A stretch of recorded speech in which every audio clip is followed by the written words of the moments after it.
back. Okay, so I kind of want to talk about this. So anybody, no matter if you're going down into middle school or high school, you're going into college, you're starting this new job, you've had this job, and it's kind of hard maybe to work with the people, or you feel like, God's calling you to be a blessing to somebody. It is so scary, and I don't know about you guys, but like, what a job I have right now, I want to show Jesus to these people, but it can be totally scary to do it. And let's be real, people are sometimes going to probably think you're weird. Maybe they're going to make fun of you. Maybe they have. I don't know where you are in life, but it can be scary. It can be hard. It can be nerve-wracking. It can feel really just difficult because you want to show Jesus, but sometimes you feel like people are not open enough. I kind of actually want to talk about, so last night I watched this movie called I Am Not Ashamed. I've seen this movie like 3 or 4 times.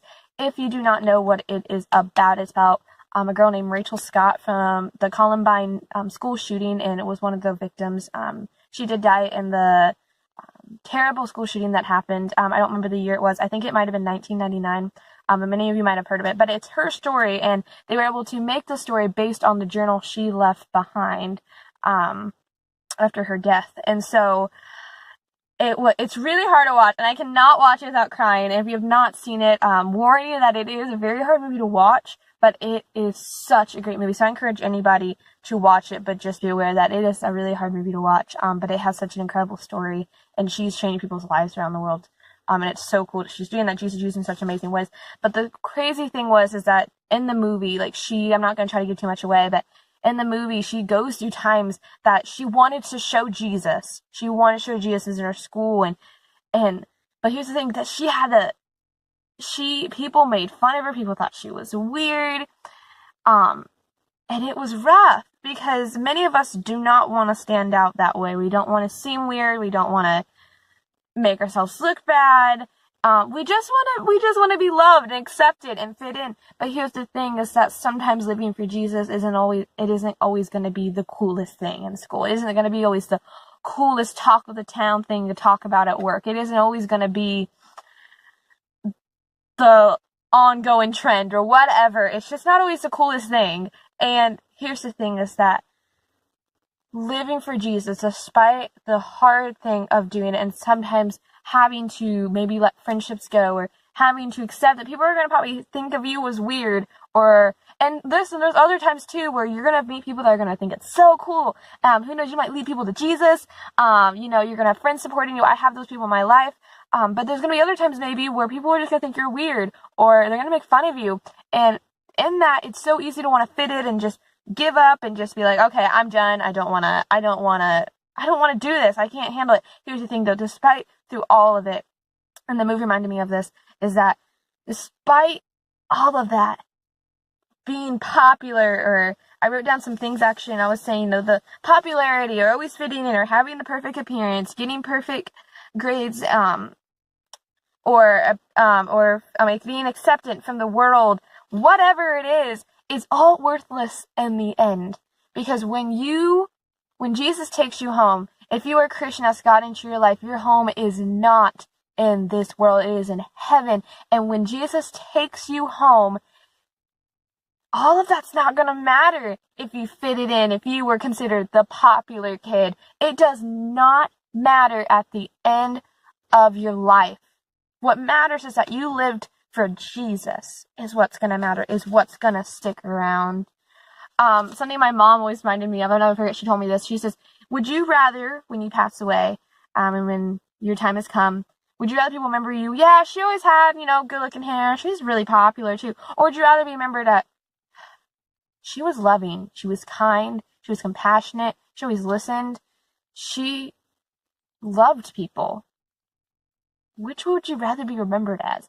I don't know about you, but I would rather be remembered as a person that was loving and kind, rather than just a person who was remembered for having great hair or something. Because it's not bad to want to get dressed up. I'm a girly girl who loves getting my hair done, all that. But what matters in the end isn't the things that we find so important right now. Think about it. The popularity of fitting in, being considered the coolest kid, or having the A-class student, whatever it is, isn't going to matter in the end. I'm not saying you have to totally not, take care of yourself or not work hard in school. I'm saying, though, it's great if you want to, take care of yourself. Totally, that is awesome. You should take care of yourself. And it's totally cool. And it's awesome that you work hard in school and all that. But at the end, it's that when you put so much pressure on trying to be fitting in or trying to get everything perfect and trying to be everything all the time, it's that it doesn't matter in the end. It matters that you lived for Jesus and you followed his purpose for your life. I want to share 3 ways to love people, though, in today's message, in 3 different ways how to love people in your workplace and in school. And so the first one is love them with your words. Love people with your words. Proverbs 12:18 says, "The words of the reckless pierce like swords, but the tongue of the wise brings healing." Listen, the words of the reckless, the thoughtless, the whatever, pierce like swords, but the tongue of the wise brings healing.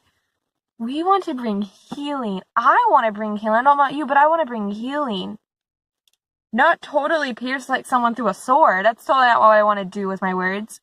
So a great way is with your words. How can you encourage the people at school? How can you encourage the people at your work? What is something you can say to them next time you see them that will brighten their day? Maybe you're like, "Oh, I really like their shirt." Go tell them you like their shirt. Maybe they're really having a bad day and you just want to go up and say, "Hey, how are ya?" Maybe go up and say, "Hey, do you want to come and sit with me at lunch today?" Some way you can be able to love them with your words. Love people with your words. The second one is love them with your actions. Love people with your actions. Because actions speak loud when following your words. Are you all words and you're all talk?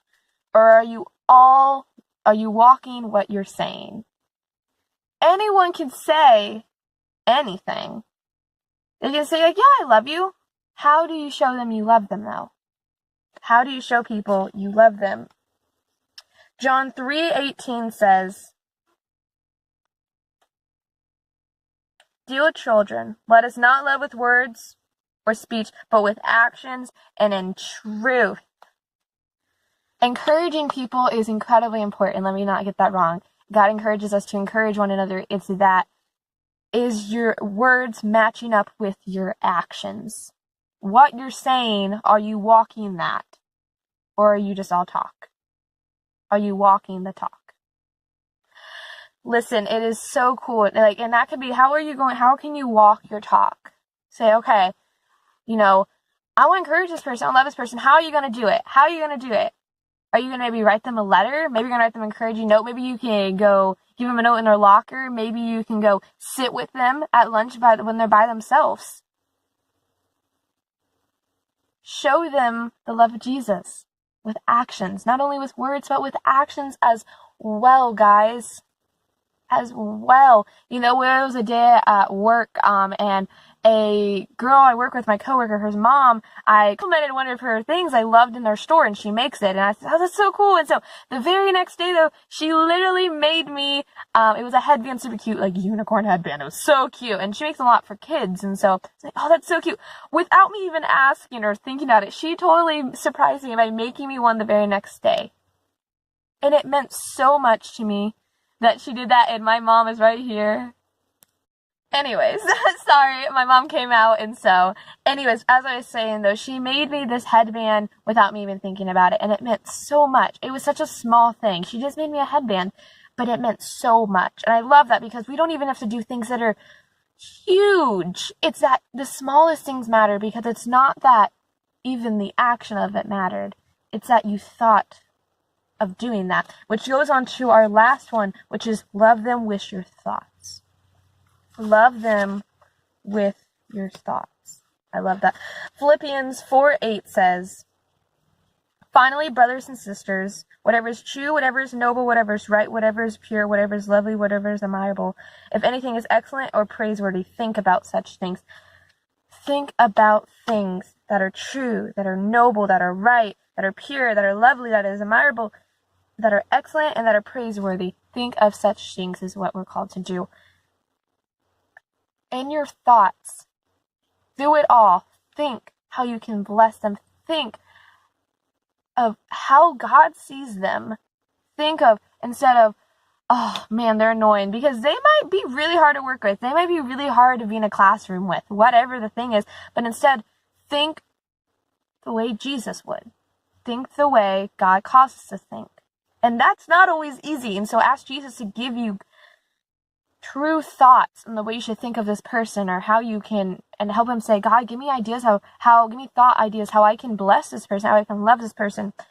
I love it because in our Bible study, I believe our Bible study leader told us, like, the way you think is the way you act, and the way you act is the way you feel.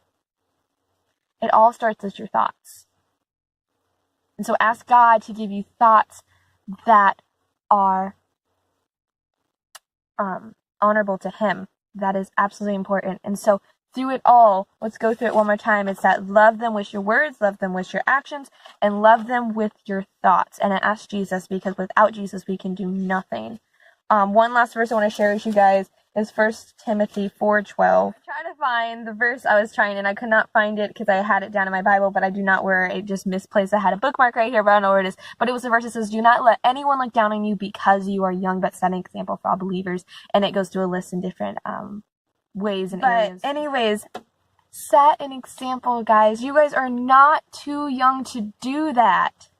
You are not too young to set an example. No matter if you are 8, no matter if you're 13, no matter if you're 57, whatever your age is, set an example for all believers, guys, because age does not define when you can go and share Jesus. It's that if you have a heart to want to do it, if you have given your life to Jesus and that you are willing to just go and want to share Jesus, it doesn't matter your age, doesn't matter your grade, doesn't matter who you are. It's that if you've asked Jesus into your life and you want to go and share Jesus with other people, ask Jesus to do that. I know it can be rough. I know that it can be scary. I know that sometimes we might just want to give up because it just seems like people are making fun of us or nobody even cares. But ask Jesus to help you, because he so wants to, guys. I believe in you guys. Again, love people with your words, your actions, and your thoughts. And don't let anyone look down on you because of your age, but set an example for all believers. Set an example for this world, because you guys are incredible word changers. I hope today was an absolute blessing for you guys. I want to praise you guys, and I'm going to let you go enjoy your Monday. Lord Daddy Jesus, we thank you for today. I pray, God, that you use these amazing girls in school and in work and wherever they go. I pray, God, that you'd be able to shine right through them, God, and that they're able to share the love of Jesus with other people and the hope of you, and be able to lead others to Christ, God. I pray, God, you'd help them, God, with the fears and the worries and the uncomfortableness of doing so, God, because it can kind of be a lot of these things all the time, but I pray you give them the strength and the wisdom and the courage to not be scared to say the name of Jesus, to not be ashamed. And I pray, God, they do amazing things and change the world, God, for your glory. In Jesus' name, amen. I love you guys. If you enjoyed this video, be sure to give it a big thumbs up. Be sure to comment below any of the videos you want to hear. And if you enjoyed today's video, and also be sure to subscribe if you haven't already. I hope you guys enjoyed this video. You guys are loved. You guys are enough. You guys are beautiful. And I will see you guys next Monday. Have confidence. Beautiful. Bye, guys. So, okay, I've tried to record this intro multiple times now, but anyway, so I just finished editing my video, and then I realized, say hi, Mom. And I just finished, editing this video, and at the end of the video, I realized how incredibly sweaty I looked, because it was so hot in the car. And so if you saw sweat dripping down my neck, I did too. So I probably will never do that again, but I just want to point that out because it was so funny and kind of gross too, and so I will never do that again. But anyways, I hope you guys all enjoyed today's Minutes with Maddie and all that kind of good stuff. So, but I will see you guys next Monday. And yeah, and don't record when it's really hot outside, because you will just drench of sweat.